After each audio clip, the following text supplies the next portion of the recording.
성도 여러분, 안녕하셨습니까? 네, 여러분들을 사랑합니다.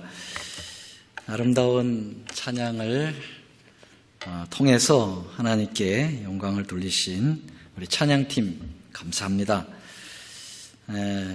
오늘 찬양 곡조도 너무 아름다웠지만 이 가사가 참 좋네요. 가사도 참 좋습니다.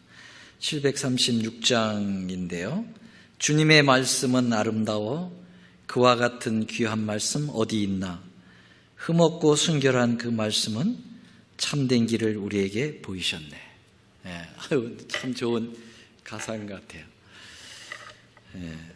주님의 말씀이 아름다워서 주의 말씀을 사모하여 성전에 오신 여러분들을 진심으로 환영합니다. 세상에 분주하고 또 우리를 더 관심을 끌게 하는 것들이 얼마나 많습니까? 그러나 그런 것 다 뒤로 하시고 하나님 말씀을 우선으로 생각하셔서 성전을 찾으신 여러분들에게 하나님께서 주시는 한량없는 축복이 모두 임하시게 되기를 간절히 바랍니다. 성령론 계속 말씀드리고 있습니다. 요한복음 15장 26절 오늘 본문의 말씀으로 함께 읽겠습니다. 시작. 내가 아버지께로서 너에게 보낼 보혜사 곧 아버지께로서 나오시는 진리의 성령이 오실 때에 그가 나를 증거하실 것이요. 오늘은 성령께서 성육신하여서 인성을 쓰시고 오신 그 예수님을 전적으로 이제 도와주시고 함께 하시는 친구와 같은 그런 성령 하나님을 소개해 드리려고 하는 것입니다. 여러분, 영어로 제 이름이 뭔지 아시는 분 있으세요? 누가 그랬어요, 지금? 저분은 퀴즈라면 다 맞춰요. 대단하신 분이. 네. 제 이름을 영어로 잘 모르시죠? 여기서 다시 한번 소개해 드립니다. 조나단. 우리나라 말로는 요나단이라고 해요. 요나단. 요나단이 제 이름입니다. 앞으로 요나단으로도 좀 불러주세요. 그 영어 이름은 그냥 이름 이렇게 부르면은 존칭어 반어 이런 게 없기 때문에 아주 편하더라고요. 그래서 어른한테도 막 이름 불러도 영어는 괜찮아요. 그러니까 저도 한번 여러분들이 조나단 그렇게 불러주시면 참 좋을 것 같습니다. 왜 저는 제 이름을 조나단이라고 했을까요? 요나단과 같은 사람이 되고 싶어서 그랬겠죠. 여러분들 이름을 여러분들이 스스로 짓진 않았지만 부모님들이 여러분들이 이름을 지어줄 때는 뜻을 다 가지고 있잖아요. 이런 아이가 되었으면 좋겠다. 그런 의미로 부모님들이 이름을 지어주시는데요. 저는 참 요나단을 굉장히 좋아합니다. 그가 다윗을 향하여 베푼 그 우정은 이 사람이 얼마나 멋진 그런 사람인지를 증명해 줍니다. 요나단은 가만히 있으면 왕이 될 수 있는 사람이었죠. 그냥 가만히만 있으면. 그러나 그 당시에 그가 왕위에 오르는데 강력한 라이벌이 있었습니다. 누굽니까? 다윗이 그가 왕이 되는데 강력한 라이벌입니다. 다윗은 골리앗을 죽이고 떠오르는 별과 같이 민족의 영웅이 되어 우뚝 서 있습니다. 심지어는 사울하고 그의 아버지 사울하고 비교할 때 여인들이 노래하기를 사울이 죽인 자는 천천히요 다윗이 죽인 자는 만만이라. 노래 좀 잘 좀 부르지. 그 노래를 여성들이 이렇게 잘못 불러가지고 자, 그래서 이 아버지 사울 왕은 그 노래 듣고 시기심 때문에 자신의 충신인 다윗을 죽이려고 혈안이 되어 수배하고 맹추격을 감행합니다. 심지어는 이제 미갈이라고 하는 딸까지 주었으면 자기 사위인데 사위를 죽이려고 난리를 나고 있죠. 요나단은 그냥 가만히 있으면 아버지가 이 다윗 죽여가지고 자기 라이벌 딱 제거하고 그 다음에 자기에게 왕권이 딱 떨어지게 돼 있는 그러한 상황이었습니다. 그러나 요나단은 다윗을 라이벌로 생각하지 않고 자기 목숨만큼이나 강렬한 그러한 우정으로 다윗을 친구로 생각했습니다. 아마 이 세상에 존재하는 많은 우정의 이야기들이 있습니다만은 요나단과 다윗의 이 우정만큼 아름다운 우정이 있을까 그런 생각을 해봅니다. 오히려 요나단은 다윗을 두둔하다가 그 아버지에게 죽임을 당할 뻔까지 했습니다. 미움과 욕을 먹어가면서까지도 자기 친구 다윗을 철저하게 프로텍트한 사람이 요나단이었죠. 여기 지금 아주 험한 욕을 하면서 이 요나단을 꾸짖는 아버지의 모습을 보면은 참 기가 막힙니다. 욕도 어떻게 이런 욕을 다 할 수 있을까? 사울이 요나단에게 노를 바라고, 요나단 아들이잖아요. 아들에게 노를 바라고 그에게 이르되 이 패역 부도의 계집의 소생아 이런 욕을 하면서 자기 아들에게 이런 욕을 던지면서 이세의 아들 다윗은 죽어야 된다고 얘기합니다. 그를 내게로 끌어오라. 그는 죽어야 할지 않느냐. 그렇게 얘기해요. 그때 요나단이 사울에게 뭐라고 얘기합니까? 그가 죽을 일이 무엇이 있습니까? 그가 아버지에게 무엇을 행했기에 죽이려고 합니까? 그가 행한 거는 나라를 구원하고 아버지를 도와서 적군을 물리친 죄밖에 더 있겠어요? 그걸 죄라고 한다면. 그랬을 때 사울이 단창을 던져버렸다고 그랬어요. 단창을 자기 아들의 그 심장을 향하여 던지지 않습니까? 그때 요나단이 심히 노해서 식사 자리를 떠나고 그 부친이 다윗을 욕되게 하였으므로 다윗을 위하여 슬퍼하였다. 그렇게 표현했어요. 참 아름다운 사람이에요. 근데 이런 요나단의 마음에 비해서 다윗은 요나단을 만나서 뭐라고 했느냐면 요나단에게 짜증을 내는 거예요. 기가 막혀요. 성경 한번 읽어보세요. 사무엘상 20장을 보면은요, 다윗이 요나단 만나가지고 짜증을 내는데, 야, 왜 내 아버지는 나를 죽이려고 하느냐? 내가 뭘 잘못했니? 지금 자기를 위해서 생명을 걸고 아버지에게 이게 변호하다가 죽을 뻔하고 간신히 살아가고 이런 정말 슬퍼하면서 온 요나단에게 다윗은 짜증을 내면서 왜 네 아버지가 날 죽이려고 하느냐 그러면서 오히려 핀잔을 주는 그런 모습을 보게 되는데요. 그런데 여러분, 요나단의 마음은 아주 일관되게 처음부터 끝까지 아름다운 마음을 가지고 있어요. 사무엘상 20장 17절에 보면은 한번 같이 읽어볼까요? 이건 참 표현하기 너무 좋아요. 시작. 요나단이 다윗을 사랑함으로 그로 다시 맹세케 하였으니 이는 자기 생명을 사랑과 같이 그를 사랑함이더라. 요나단은 자기 생명과 친구 다윗의 생명과 같이 생각했다 그랬어요. 요나단이 죽으면 나도 죽고, 다윗을 위해서 나도 죽을 수 있다. 그런 심정이 아니겠습니까? 그러면서 요나단은 심지어 이런 이야기까지 합니다. 곧 요나단이 그에게 이르기를 두려워 말라. 내 부친 사울의 손이 내게 미치지 못할 것이요. 너는 이스라엘의 뭐가 될 것이라고요? 왕이 될 것이다. 지금 태자가 자기거든요. 바로 대권을 이을 그러한 계보로 누가 뭐래도 자기인데 이스라엘 왕은 네가 될 거다. 그리고 나는 내 다음이 될 거야. 그렇게 이야기를 했습니다.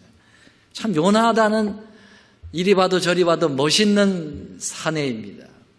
사내로 태어나면 이 정도 사내는 돼야 되지 않을까.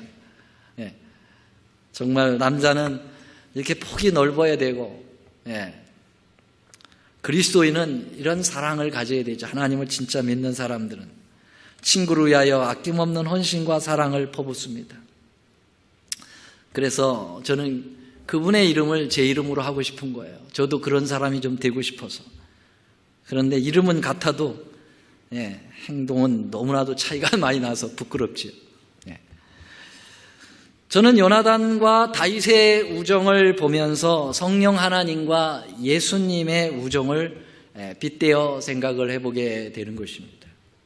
성령 하나님은 예수님을 향하여 마치 요나단이 다윗에게 우정을 나누어 주듯이 아주 밀접한 관계에서 예수님을 계속 서포트하는 그런 모습을 우리에게 보여줍니다. 여러분, 다윗의 후손으로 오실 분이 예수님이신데 그분은 뭐가 되실 분입니까? 왕이 되실 분이에요. 그러나 이 땅의 임금이 사단이 자기의 분노가 가득해서 마치 사울 왕이 다윗을 죽이려고 그렇게 모든 정신을 거기다 쏟았던 것처럼 사단도 예수님을 죽이려고 그가 왕이 되지 못하게 죽이려고 호시탐탐 노리고 있었습니다. 이때 예수님을 처음부터 밀착하여 아주 친구 요나단처럼 도우신 분은 성령 하나님이셨습니다.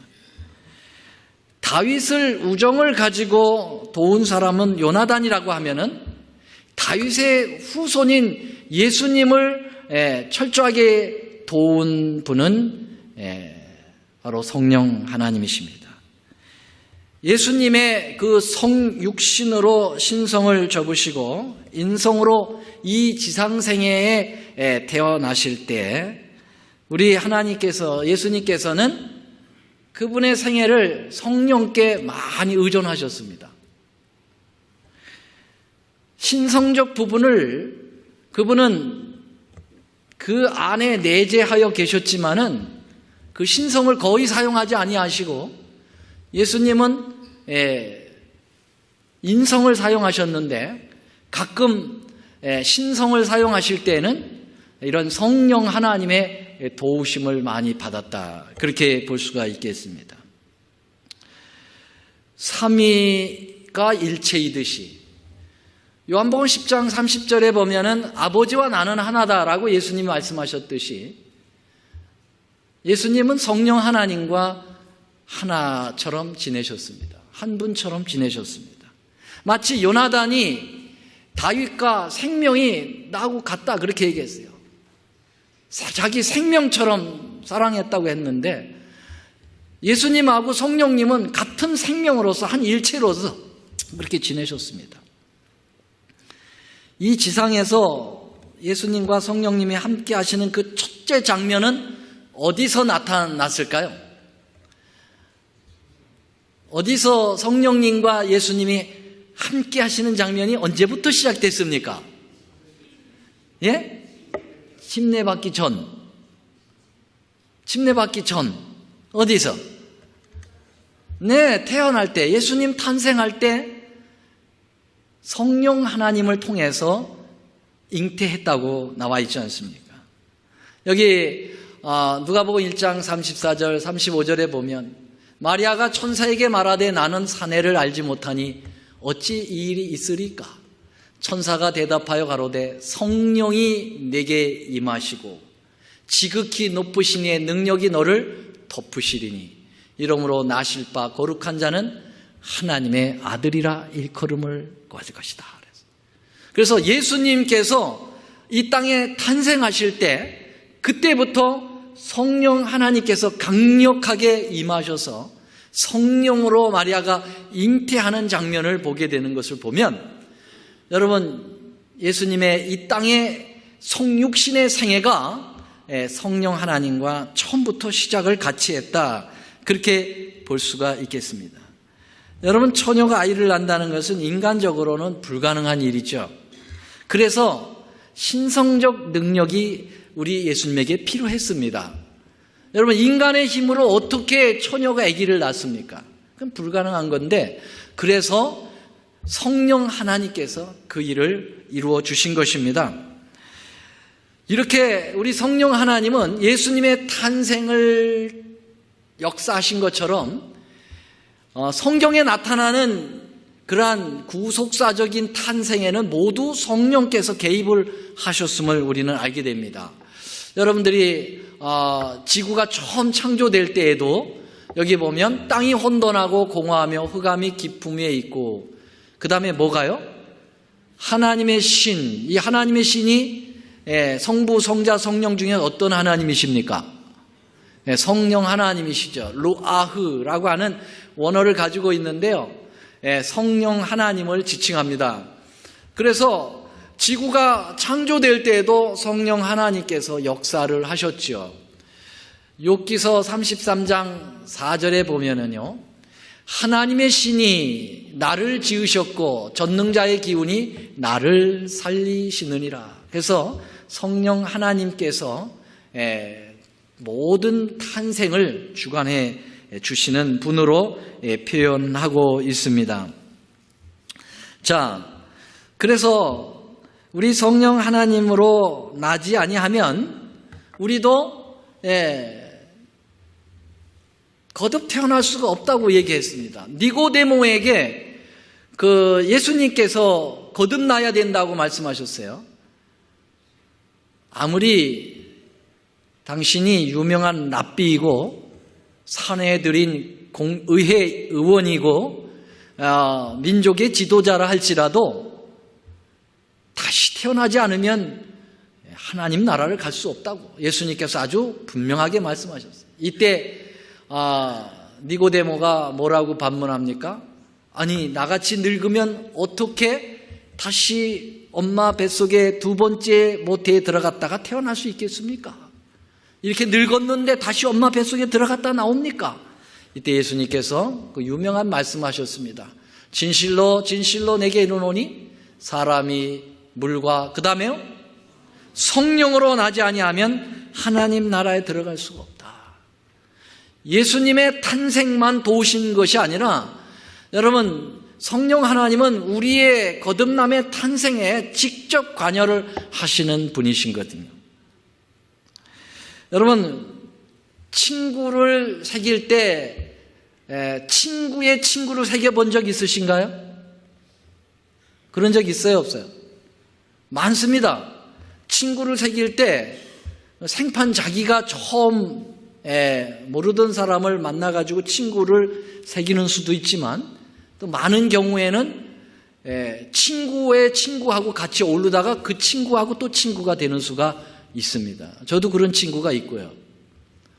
여러분, 성령 하나님과 예수님이 친구 관계라면, 예수님과 우리가 친구 관계라면, 그러면 성령님과 우리는 무슨 관계입니까? 또 친구의 관계가 되는 것입니다. 친구의 친구는 친구입니다. 맞죠? 그래서 우리 성령 하나님이 예수님하고 가까운 친구처럼 그렇게 지내는 것처럼 우리가 예수님을 친구처럼 그렇게 지내지 않습니까? 그러면 성령 하나님도 우리의 친구처럼, 그래서 그 친구인 성령이 친구인 예수님을 전적으로 탄생하게 하고 여러 가지로 서포트 하는 것처럼 우리도 그 성령 하나님으로부터 계속 교제를 나눌 수 있는 축복을 누리게 되는 것입니다. 그래서 여기 예수님이 이런 말씀하셨습니다. 내 계명은 곧 내가 너희를 사랑하는 것 같이 너희도 서로 사랑하라 하는 이것이라. 13절부터 14절까지 한번 같이 읽어볼까요? 시작. 사람이 친구를 위하여 자기 목숨을 버리면 이에서 더 큰 사랑이 없나니 너희가 나의 명하는 대로 행하면 곧 나의 친구라. 여러분, 요나단이 다윗을 위해서 생명을 내걸었습니다. 죽기까지 친구를 옹호하려고 들었습니다. 친구를 위하여 자기 목숨을 내버리는 사람이 진짜 친구죠. 그냥 좋을 때 얼마든지 친구 될 수 있어요. 그런데 정말 위기의 때 친구를 위해서 내 희생을 치르는 것, 그것이 바로 진짜 친구 아니겠어요? 성령 하나님은 예수님에게 그렇게 하셨고요. 여러분, 우리도 예수님으로부터 그러한 대우를 받습니다. 예수님은 우리를 친구로 생각하세요.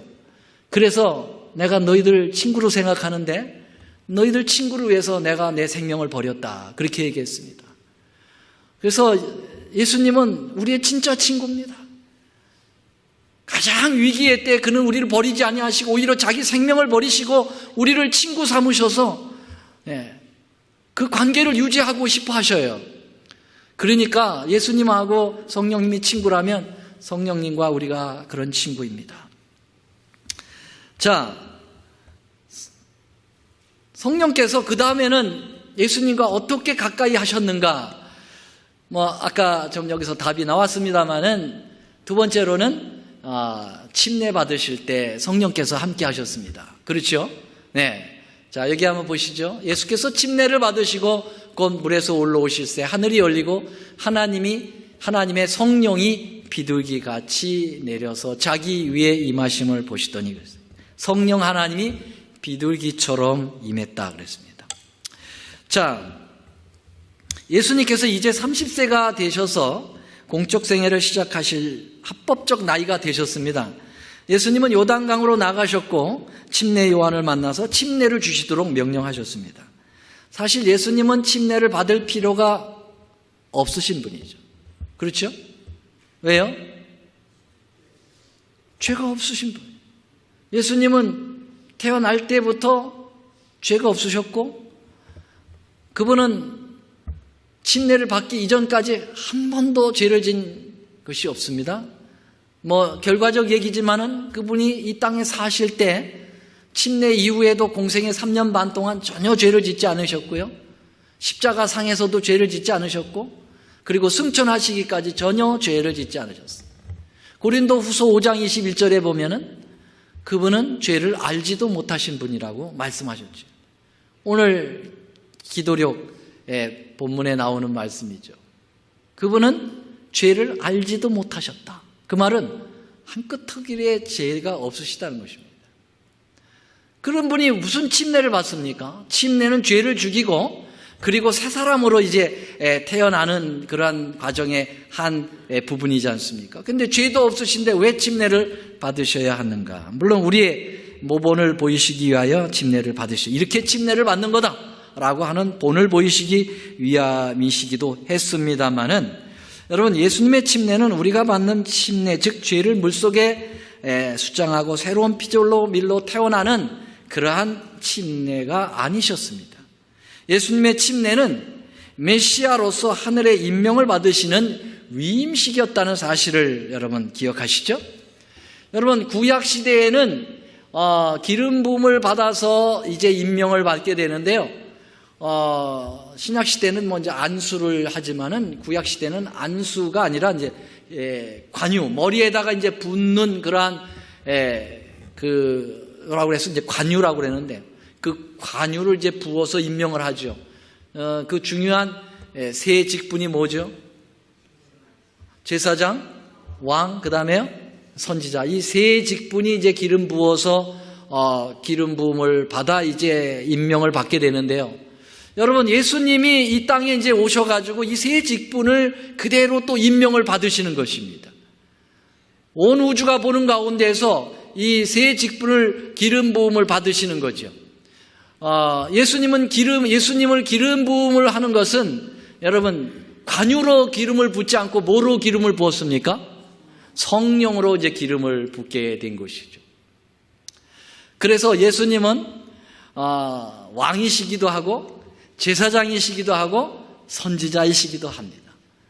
그래서 이 세 가지 직분을 다 가지고 있는 존재는 예수님이세요. 물론 두 가지를 가지고 있었던 노독이 있죠. 제사장이면서 선지자였던 사람이 누구였을까요? 사무엘 같은 사람은 제사장이면서도 선지자 역할을 했어요. 그렇죠? 근데 예수님처럼 왕까지 한 존재는 없는 것 같은데 제가 모르겠어요. 세 직분을 한꺼번에 소유하신 예수님. 그렇기 때문에 예수님은 어느 누구보다도 아주 확실한 기름 부음을 받아야 되거든요. 여러분, 그래서 예수님을 다른 말로, 예수님의 호칭을 다른 말로 기름 부음 받은 자라고 호칭할 수 있어요. 기름 부음 받은 자를 히브리어로 하면 뭐죠? 메시아라고 해요. 메사야 그렇게 얘기하죠. 그러면 헬라어로 뭐라고 얘기합니까? 그리스도라고 얘기하죠. 크리스토스, 그게 그리스도죠. 그래서 메시아라든지 그리스도라든지 이건 다 기름 부음 받은 자 예수님을 야기하는 것입니다. 자, 그러니까 예수님께서 지금 침례를 받으시는 것은 죄를 죽이고 새 사람으로 되는 그런 어떤 우리와 똑같은 동질의 침례가 아니고, 예수님 침례를 받으시는 것은 지금 그리스도로서, 메시아로서, 구세주로서 이 땅에 이제 본격적인 일을 시작할 거라고 하는 그것을 즈음하여 이제 하늘로부터 성령으로 기름 부음 받아서 만유의 그리스도이심을 천명하게 된다고 하는 사실입니다. 자, 이 부분을 예수님은 이렇게 이야기했습니다. 그분은 누가복음 4장에 보면은 자기의 자라나신 곳 나사렛에 가셔서 회당에 안식일 날 자기 규례대로 회당에 가셔서 성경을 읽으려고 서심해 그랬어요. 이때 이제 성경을 갖다 드리죠. 그때 예수님이 그 성경을 선택한 성경절은 구약 어느 책 몇 장입니까? 이사야 61장입니다. 저기 앉아 계신 분도 퀴즈라면 다 맞춰요. 맞습니다. 이사야 61장 1절 2절을 예수님께서 찾아가지고 이 성경절을 읽으십니다. 우리 한번 다 같이 읽어보겠습니다. 시작. 주는 여호와의 신이 죄송합니다. 주 여호와의 시작.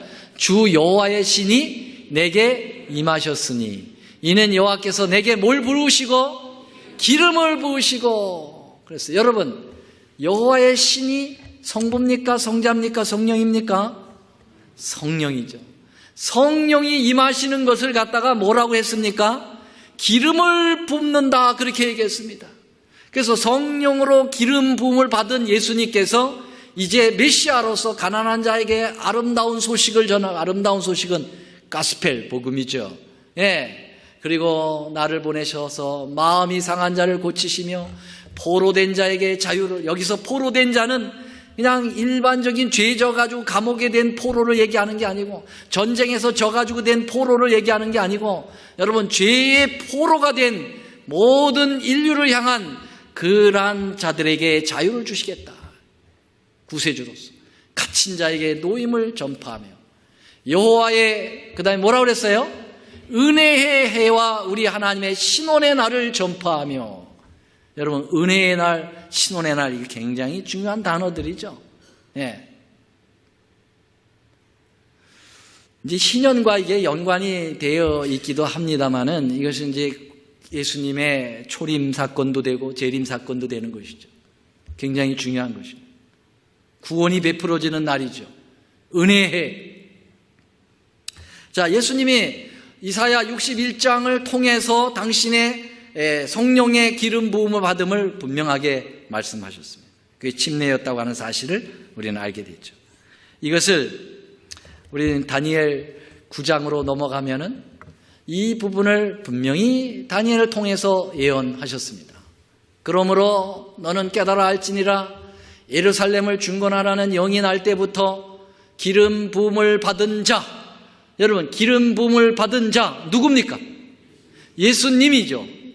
그리스도입니다. 그리스도가 왕이 되어서 일어나기까지 7일에와 62일에가 지날 것이다. 예수님께서 기름 부음 받는 사건은 무슨 사건이죠? 탄생입니까? 침례입니까? 십자가입니까? 침례입니다. 다시 말하면 예수님이 침례를 받는 연도가 예언되어 있다는 것입니다.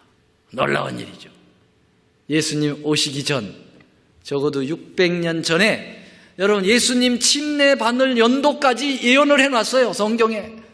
여러분들이 잘 공부하신 바대로 여기 다니엘 9장 25절을 기점으로 보면은 언제부터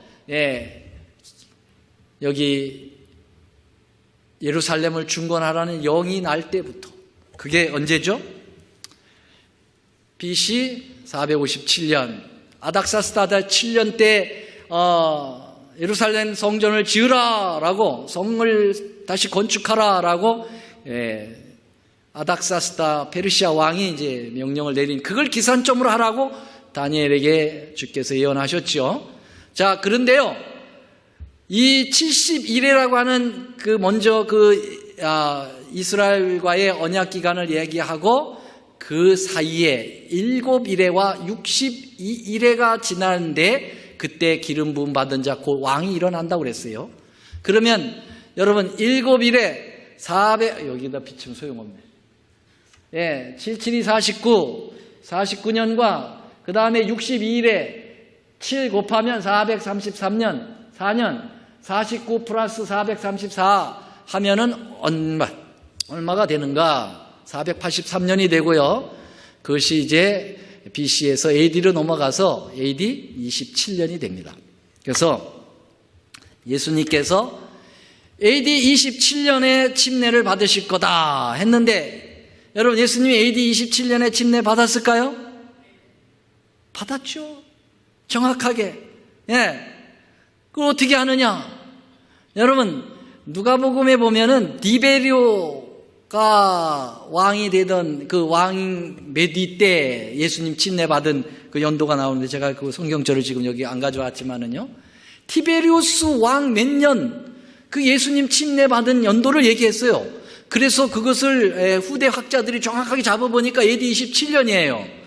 그 예수님께서 AD 27년에 나이 30세가 되는 거죠. AD 예수님 탄생을 영년으로 하는 것이 서기력인데 왜 27년이냐?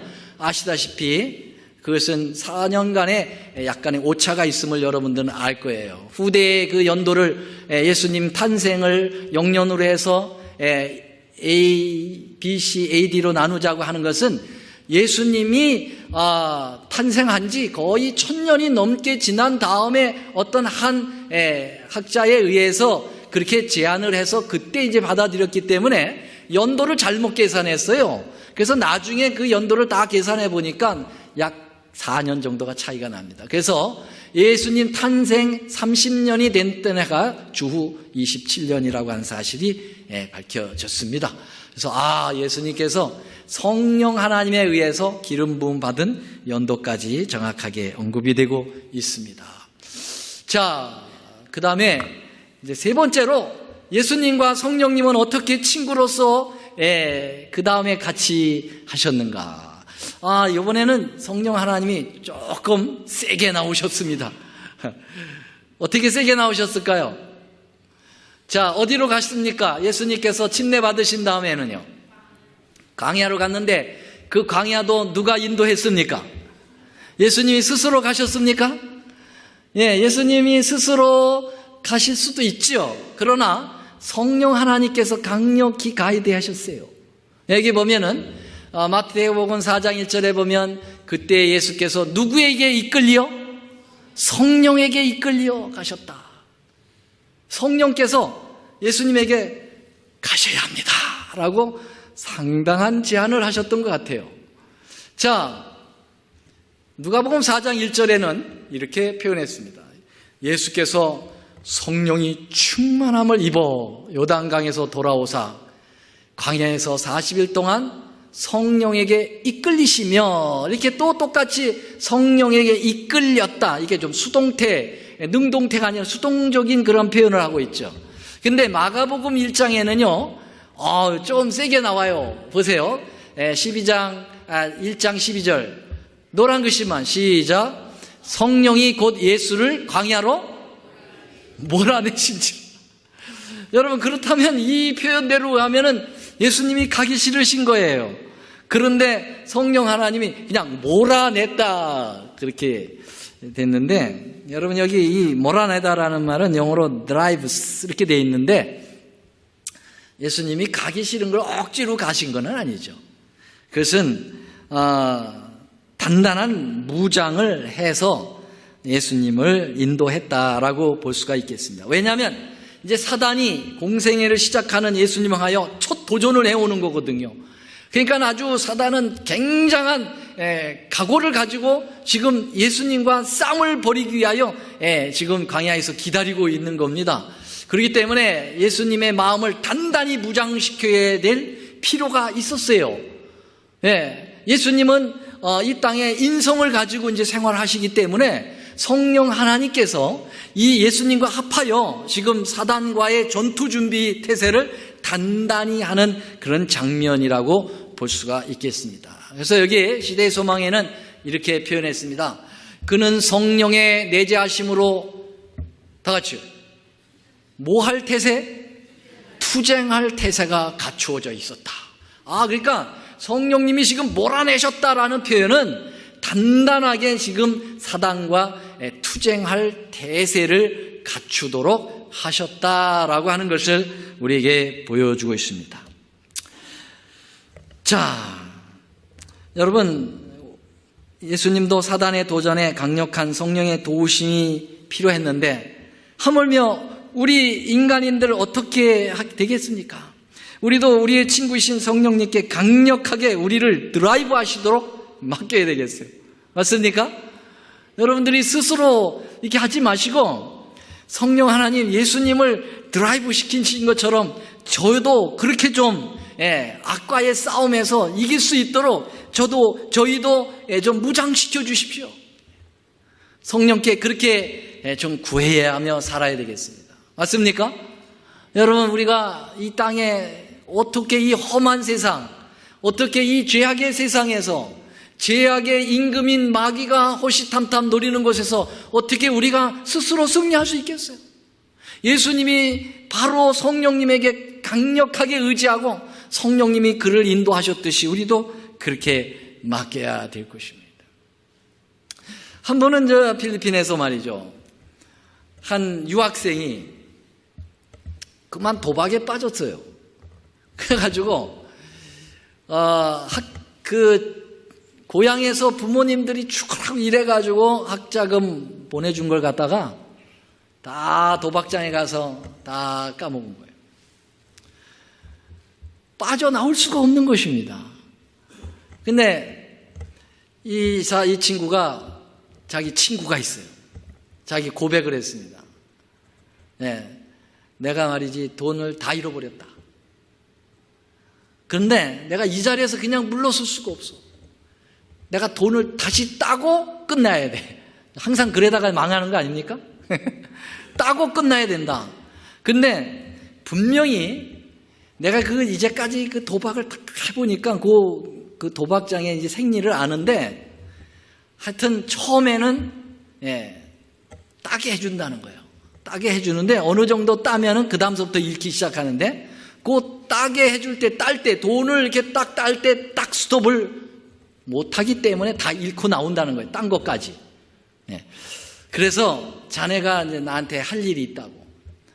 나하고 도박장을 같이 가는데 내가 분명히 첫 번 돈 딴다. 그래서 내가 돈을 딱 딸 때 나를 데리고 나가달라. 그렇게 얘기했어요. 근데 분명히 나는 안 나가려고 할 거야. 그럴 때 나를 두들겨 패서라도 데리고 나가다오. 그랬어요. 내가 이길 힘이 없다고. 그래가지고 친구하고 둘이 간 거 아닙니까? 정자 보니까 돈을 막 따는 거예요. 그래서 이때다! 이제 돈을 많이 땄어. 이제 나가야 돼. 근데 이 친구는 계속 하려고 드는 거죠. 그때 친구가 어떻게 했어요? 야, 나가야 돼, 이제. 붙잡아 내보내는데 안 나가는 거예요. 그래서 두들겨 패려고 그랬더니 이놈이 벌써 자기가 더 두들겨 패, 친구를. 그래가지고 도저히 끌고 나오지 못했다. 그런 얘기를 들은 적이 있어요. 여러분, 이 세상이 그렇습니다. 쉽지 않아요. 마치 인생은 도박과 같아요. 그래서 내가 스스로 어떤 컨트롤 하기가 너무나도 어렵죠. 그렇기 때문에 성령 하나님께 우리가 맡겨야 돼요. 성령 하나님이 나를 강력하게 역사하시도록 여러분 기도해야 돼요. 자, 여기 성령께서 우리에게 이런 약속을 주셨습니다. 하나님의 보내시는 이는 하나님의 말씀을 이는 하나님의 성령을 한량없이 주십니다. 성령 하나님을 한량없이 주셨다. 성령으로 명하시기까지 이런 표현들을 하고 있습니다. 자, 이제 마무리를 지면서요, 이 말씀을 종합해 보면은 예수님과 성령님은 언제나 밀접되어 한 분처럼 일해 오셨다는 거죠. 그래서 예수님과 성령 하나님은 예수님을 그림자처럼 쫓아다니셨어요. 그리고 예수님은 항상 성령님과 의논하셨습니다. 그리고 성령님은 언제든지 예수님을 사람들에게 소개를 하고 사람들을 또 예수님께로 이끄는 일을 하게 하셨습니다. 그래서 여기 보면은 예수님하고 성령님이 같이 사역하는 장면이 곳곳에 나옵니다. 보혜사 곧 아버지께서 내 이름을 보내실 성령 그가 너에게 모든 것을 가르치시고 내가 너에게 말한 모든 것을 생각나게 하시리라. 요한복음 15장 26절 내가 아버지께로서 너에게 보낼 보혜사 곧 아버지께로서 나오시는 진리의 성령이 오실 때 그가 나를 증거하실 것이다. 성령 하나님이 예수님을 증거해 줄 거다 이렇게 얘기했어요. 요한복음 16장 13절 그러나 진리의 성령이 오시면 그가 너희를 모든 진리 가운데로 인도하시리니. 여러분, 예수님은 약속대로 승천하신 지 10일 만에 다시 말하면 부활하신 지 며칠일까요? 그러면은요. 퀴즈. 50일째입니다. 그렇죠? 여러분, 예수님이 부활하신 지 40일 동안 이 땅에서 당신의 부활을 증거하셨어요. 그리고 승천하셨어요. 그리고 열흘 후니까 여러분 부활서부터 성령이 임하실 때가 50일째입니다. 그래서 그 성령을 가리켜서 무슨 성령이죠? 오순절 성령이 역사하신 거죠. 요새 우리 뜨겁게 공부하고 있습니다. 오순절 성령이 강력하게 역사하신 것은 예수님하고 성령님의 서로의 약속입니다. 그리고 예수님과 우리의 약속입니다. 그래서 그 약속을 그대로 이행하셔서 친구인 성령 하나님을 대신 보내셔서 자기의 빈자리를 하시도록 하신 것입니다.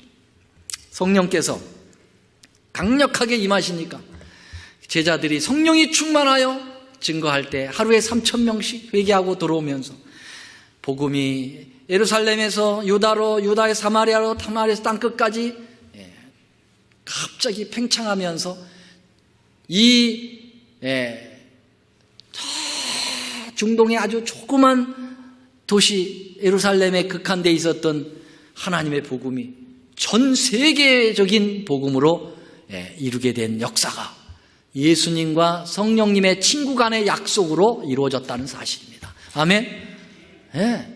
두 분은 얼마나 서로 신실하신지요. 약속을 지켜주셨습니다. 그러면 여러분, 오늘 이 재림 때에도 그 약속을 동일하게 우리에게 또 약속을 하시죠. 무슨 약속입니까? 또 성령이 또 오시겠다는 것입니다. 오순절 성령처럼 강력한 성령의 역사가 다시 한번 재림 전에 임하시겠다는 약속입니다. 이 약속도 우리 주님께서 해주신 것이에요. 여러분, 오순절 성령을 통해서 복음이 첫 싹을 틔우고 그 잎을 내기 위해서 오순절 성령의 비가 내린 것처럼 여러분 이제는 추수기에 들어서 알곡을 곡간에 드리는 그러한 과정을 연결게 하기 위하여 마지막 비가 내리게 되겠는데 그 비가 무슨 비죠? 늦은 비 성령이 약속되어 있습니까? 약속되어 있습니다. 여러분, 늦은 비 성령이 이제 우리에게 약속되어 있어요. 친구 간의 약속은 결코, 여러분, 진짜 친구 간의 약속은 결코 깨지지 않습니다. 여러분, 특별히 이 땅의 진짜 친구들도 그렇게 안 깨뜨리는데 여러분, 하늘에 계신 성령 하나님과 우리 예수님과의 그 친밀한 친구 관계의 그 약속이 왜 깨지겠습니까? 틀림없이 성령은, 늦은 비 성령은 이 땅에 임하실 것입니다. 이 마지막 때에 성령 하나님은 예수님과의 신의를 지키기 위하여 마지막 하나의 중요한 또 일을 우리에게 남겨놓고 가셨는데요. 여기 한번 보시죠. 계시록 12장 17절 다 외우시죠? 용이, 눈 감고 한번 해보겠어요. 시작. 용이 여자의 남은 자손, 여자에게 분노. 시작. 용이 여자에게 분노하여 여자의 남은 자손, 즉 하나님의 계명을 지키고 곧 예수의 증거를 가진 자들과 더불어 싸우려고 바다 모래 위에 섰더라. 여기 보니까 남은 자에게는 두 가지 특징인데, 하나는 하나님의 계명 지키는 거고, 하나는 뭐라고요? 예수의 증거를 가진 자라고 그랬습니다. 그럼 예수의 증거는 뭐라고 그랬죠? 계시록 19장 10절에 보면 예수의 증거는 대원의 영이라 그랬어요. 대원의 영. 여러분, 영어로는 For the testimony of Jesus is the spirit of prophecy. 다시 말하면 예언의 성령이란 뜻입니다. 여러분, 우리들이 예언의 신 하는 그 신이 바로 성령이죠. 맞습니까? 여러분, 예언의 신은 화이픈의 책을 예언의 신이라고 하지 않아요. 여러분, 예언의 신이라는 것은 특별히 이 마지막 시대에 하나님께서 남은 백성들에게 재림을 잘 준비하기 위하여 살아가도록 주신 특별한 하나님의 증거입니다. 예수님을 잘 증거하는 증거의 성령의 선물입니다. 아멘? 네, 성령 하나님을 얘기하는 거예요. 그 성령 하나님의 감동을 통해서 기록된 책이 예언의 신이에요. 예. 그러니까 성령을 얘기하는 거예요. 성령 하나님. 이 마지막 때 예수의 증거, 친구인 예수를 증거하기 위하여 마지막 성령을 통해서 선물을 이 마지막 백성들에게 주셨는데, 그게 바로 뭐냐? 대원의 영, 예언의 영, 예언의 신이다라고 하는 사실입니다. 자, 오늘은 성령 하나님과 예수님과의 두 분 간의 그 아주 밀접한 그분과의 그 우정, 그리고 그분 둘 간의 끈끈한 약속, 서약, 뭐랄까요? 그 사역, 이 부분들에 대해서 공부를 했습니다. 다음 시간에 또 어떤 성령 하나님의 이야기가 나올까 여러분 기대해 주시기 바랍니다. 하나님의 거룩한 영이 오늘도 여러분의 가슴 속에 충만히 임하시게 되기를 간절히 바라면서 말씀을 드리겠습니다. 사랑의 우리 하나님 아버지, 오늘 저희는 예수님과 성령 하나님 간의 우정과 사랑, 그리고 그분들의 사역을 공부하면서 우리는 예수님의 친구입니까? 우리의 성령 하나님과도 친구입니다. 그러므로 우리 성령 하나님을 강력하게 구하여 우리 성령님께서 우리 안에 충만히 임하시게 하시고 우리 안에서 역사하심으로 우리가 죄를 이기고 늘 승리하며 예수님께로 더 가까이 나가는 안내를 받을 수 있도록 축복하여 주시고, 우리 성령님의 강력한 역사로 우리가 영의 사람이 되어서 정말 참 그리스도인의 모습으로 살게 하여 주시옵소서.